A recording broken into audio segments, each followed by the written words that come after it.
legend is off. So this is an explanation of the sentence. Or the last one is to include an alternative. Again, in the procedure you have the option to open the left or open the right. In this case there is no distinction, so you can do one or the other, or both. So open the left or right access panel, which is L. If you open the left, it's L42. If you open the right, it's R42. So basically that makes it more clear which is the alternative, which is the main one, instead of just the slash. Okay, yes. It was a question. Correct, correct.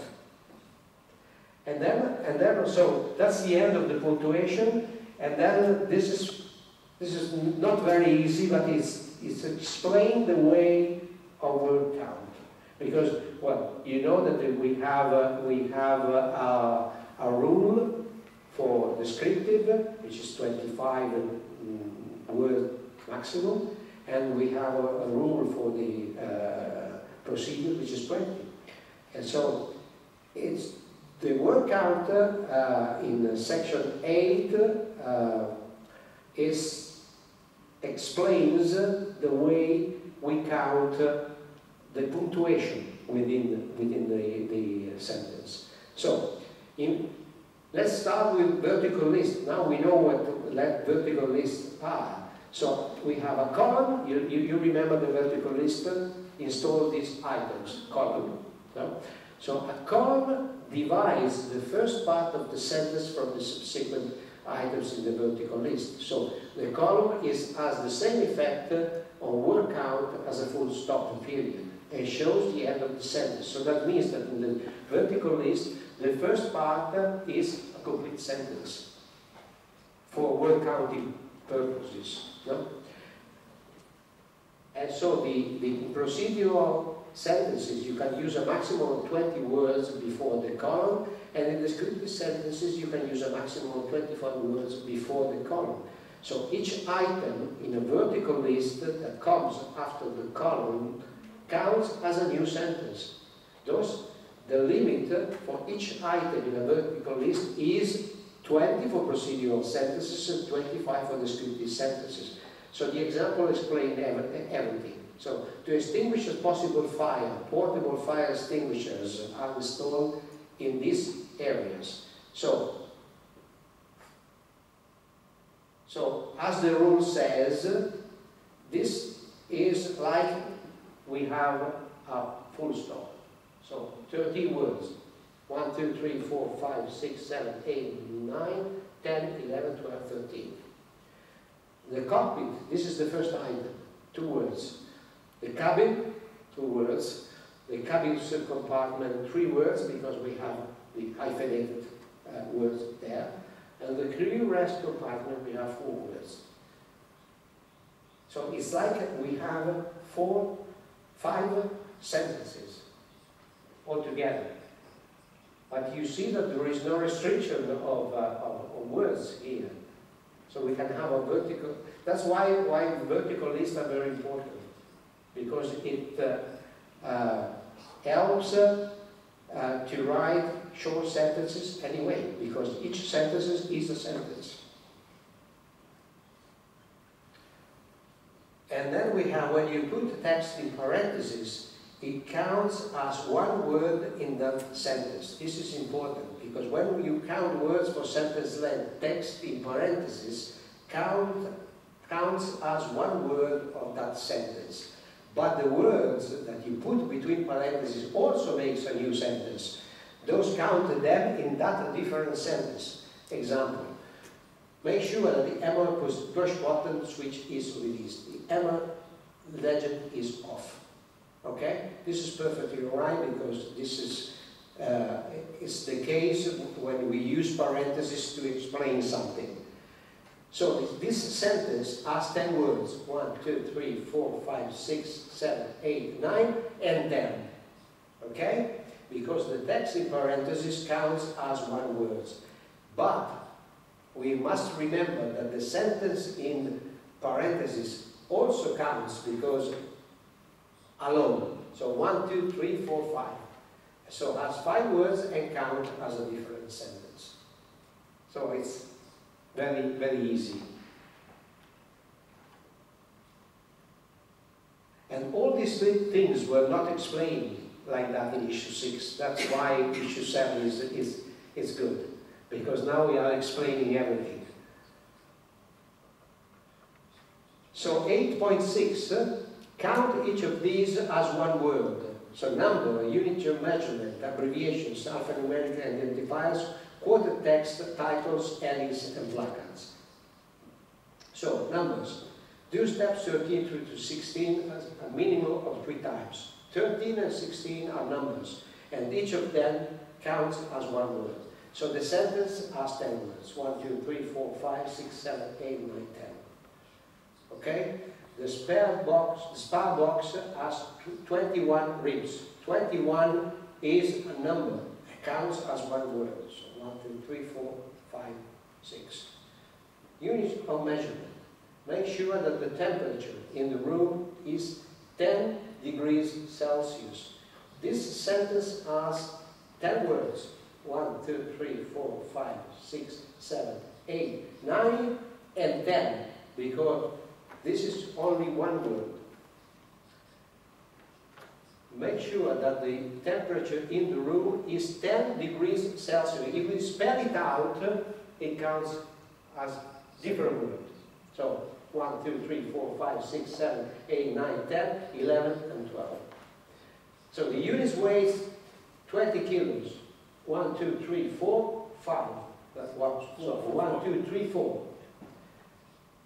The units weighs 20 kilograms. 1, 2, 3, 4, 5. Because the kilograms is spelled out. Yeah. So this tells you that it's better to use the abbreviated unit of measurement. So abbreviations. We do a test of this system each day at 10 a.m. So a.m. is an abbreviation and counts as one word. So 1, 2, 3, 4, 5, 6, 7, 8, 9, 10, 11, 12. So alphanumeric identifiers. Examine the number 1 bearing installation. Number 1 here is an alphanumeric identifier and count as one word. So we have 1, 2, 3, 4, 5. Quoted text. Quoted text is something which is in quote. So touch the service overview arrow to select the function page. So service overview is quoted text and count as one word. Mr. Rolando, I just wanted to warn you that that it's 8 minutes to 6. Yeah, we have finished. Yes. Yeah. So just Thank you. So, and we have title, headings, and placards. This is quite interesting because we refer to testing and fault isolation. Testing and fault isolation is a title. So, it's the title of a section and counts as one word. So we actually want 1, 2, 3, 4, 5, 6. Refer to requirements after job completion for the applicable procedure. Also, requirements after job completion is an heading in a data module and counts as one word. So the sentence has 7 words. And this is the most interesting of all. The text given here, interior hazard exists to such a degree that interior operation may be conducted only after full examination and with extreme caution. This text, given in quotation mark, is not written in STE at all, but it comes from a placard. And it is not possible to change it. And so this text counts as one word. It's quite difficult to accept that fact in the very latter example. Yeah. And then, but it's typical of the aerospace because the placards you find the placards on the basically on the plane. If you are on the plane, you can see most of them. So basically, it's a way to stop worrying about everything you can't change. Yeah, exactly.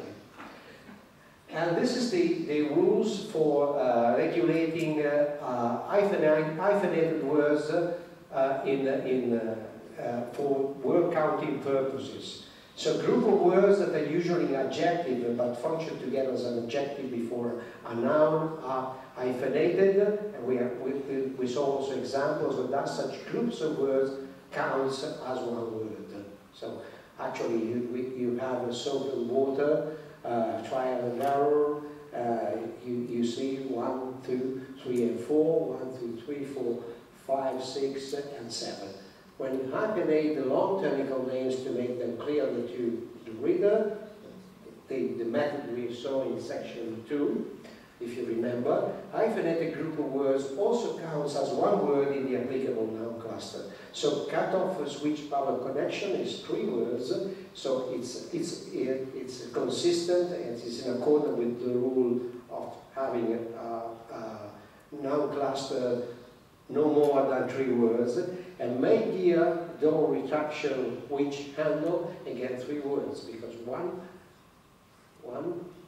which this is 1, this is 2, and this is 3. The last one, which actually is only writing practices, so we are not going to stay here so much. So we already saw what a different construction is and what a word-for-word replacement is. The rule says, use a different construction to write a sentence when a word-for-word replacement is not sufficient. And we already saw that, because this is a word-for-word replacement. A value of 2 millimeters is acceptable. Acceptable is not approved, but it says use permitted. A value of 2 millimeters is permitted. So you can't replace acceptable with permitted, but when you replace a word, always make sure that the alternative you select does not change the meaning of the sentence. I already said that. If the meaning changes or the alternative does not have the same part of speech, you must use a different construction. And this is basically the rule. And number 2 is use each approved word correctly, which simply says that some approved words have restricted meanings, and before we use a word, we must read the definition in the approved meaning column of the dictionary. Words often have many different meanings in standard English, but in simplified technical English, approved words often only have one meaning, one specific meaning. So all the meanings that the word can have in standard English are not approved. And this is the case of where. Where is approved of something which is damaged by friction. And this is the approved word. But you cannot use where in the meaning of use or put on. So you mean that is done in order to eliminate any misunderstanding related to homonyms? Yeah, exactly. Words that are written or pronounced in a similar fashion. Yes, exactly. And then when you use 2 words together, do not make phrasal verbs, because there could be cases in which you have one word, one verb which is approved, and because if you go to the dictionary, put is approved, out is approved, but you cannot put the 2 words together because it makes a phrasal. And besides, phrasal verbs are usually very difficult to understand as you read it. You have to look it up in the dictionary. Exactly. And the same is give. Give is approved, off is approved, but you cannot use them together.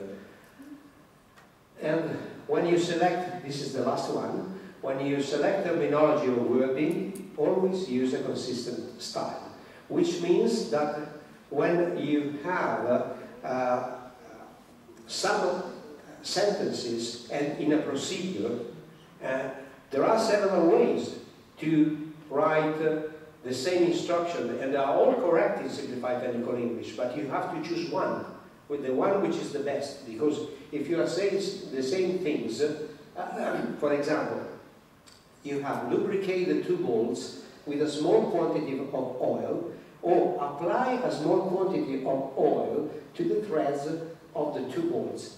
They are perfectly correct in simplified technical English. But if you are writing a procedure and at the beginning you use this, and then when you have a similar case you use the other, You are using different sentences, so the rule says, well, if you decide to use the first, use always the first. Because you are doing the same thing. Yeah, because you are doing the same things, you are saying exactly the same thing. And then, of course, we have part two. I think we already saw that. So we have column one, word part of speech, and it says when you have an uppercase, it means that it is approved, and when you have lowercase, it means that it is not approved. Definition for approved words, alternatives for not approved words. Approved example.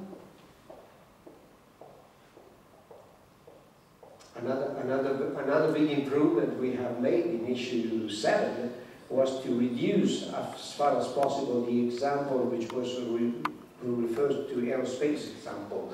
So we try to find universal examples and not approved. So that's the last slide. So the summary is going back to effective communication process. Simplified technical English gives a common code to be shared among people. So you can see the code, the word code again. Give the rules that helps the author write clearly. Uses a vocabulary that is restricted. Shows how to use the approved words correctly. Gives each word with a defined meaning. Gives each word with a defined part of speech. Helps removal of language barriers when English is not the native language. Helps translation of English text into other languages. And help machine translation process. Helping machine translation was actually one of the first objectives of Simplified Technical English since the very beginning. I have the original meeting minutes which were referring to help machine translation, even it was referred in the beginning of the 80s. And that's it. And I think that's all. I don't know why. Oh, okay. Okay. That's it. So, as I said before, you can visit the website here. You can send the queries to the institutional address of ST100. We have a Facebook page, we have Twitter, we have LinkedIn. We can, to request a copy, you have to go to the website, but you can request that to me. You can write me, and that's all, I think. Thank you.